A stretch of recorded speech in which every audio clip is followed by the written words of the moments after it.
Hi, I'm Tim. Welcome to our channel and thanks for logging on. If you enjoy these videos, do me a favor and subscribe to our YouTube channel right here at Watchbox Reviews. I would really appreciate it and I promise to update daily. If you love this watch, you could see it and you could purchase it on our website, thewatchbox.com. And today we are discussing the 2013 to present dial variant of the Rolex Oyster Perpetual Submariner. This is the Submariner 116613LB Lunette Bleu. It does feature the blue Cerachrom bezel, but significantly, it features the post-2013 bright sunburst metallic dial. Now previously, the watch featured a dial much like what you'll find on the Smurf, so blue and lacquered, matching the glossy gleam of the bezel. That was from 2009 to 2012. For 2013, we returned to the previous sunburst blue of previous generation two-tone subs, and for a lot of folks this is the one that's most nostalgic and evocative.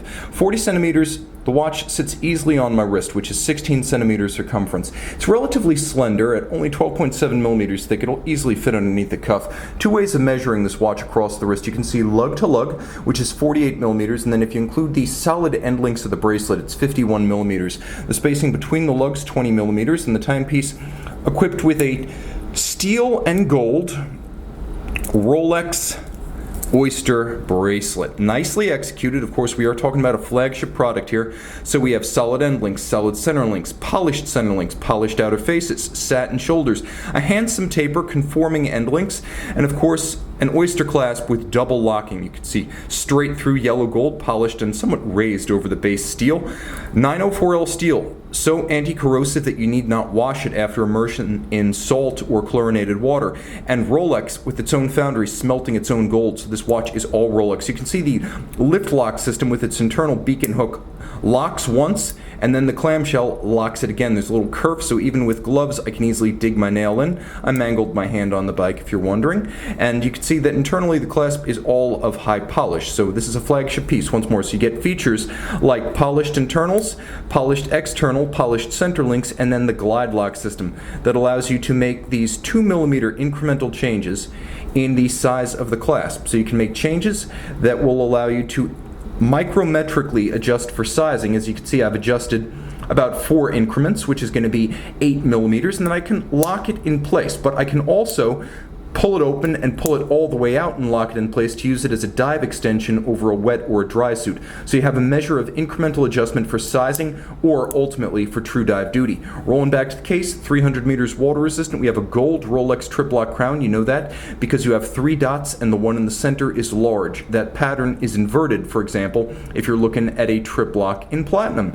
Case, handsome, super case profile, nicely polished. I'd say Rolex comes closer than any other brand to emulating Grand Seiko's Zaratsu black polish, and you can see that on the case side. Not a dramatically contoured case, it is the super case, sheer of side and squared off of lug, but it's a handsome, mechanically inspired form that speaks well to the inherent reliability and durability of this instrument style watch. It's a big block of metal and proud of it. The bezel is yellow gold, and as you can see, you have a Cerachrom scratch resistant insert in blue. The wells of the numerals and the indices are actually gold deposit, so it's a double gold bezel, the base and the inserts of the bezel, with a sapphire capped luminescent pearl for durability, and then superb 120 click bezel, and it feels good and it sounds good. I'm going to let you have a closer listen.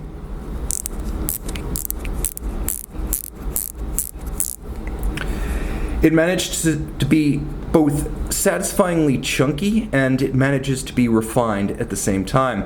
Lovely yellow gold print on the dial. You have that blue sunburst rather than the gloss blue lacquer of which I spoke, and yellow gold hands and indices, Cyclops eye. Underneath the case back, Rolex, manufacturer caliber 3135, automatic winding, 48-hour power reserve, 31 joules, a COSC chronometer adjusted in 5 positions, and it actually features on these sunburst dials, I should mention 6 position adjustment because these are superlative chronometer, which is Rolex's standard that goes above and beyond the COSC. So 6 position adjustment, Rolex gets the chronometer certification and then cases the watch up. So COSC is -4 + 6 per 24 hours, no worse. Superlative chronometer, you can see the name on the dial, means no worse than -2 + 2 seconds per day. Very accurate. The overcoil is handmade, beats concentrically in any orientation with respect to gravity, and it is composed of a blue oxidized niobium zirconium alloy that Rolex calls Cerachrom blue, which is highly anti-magnetic. The watch features an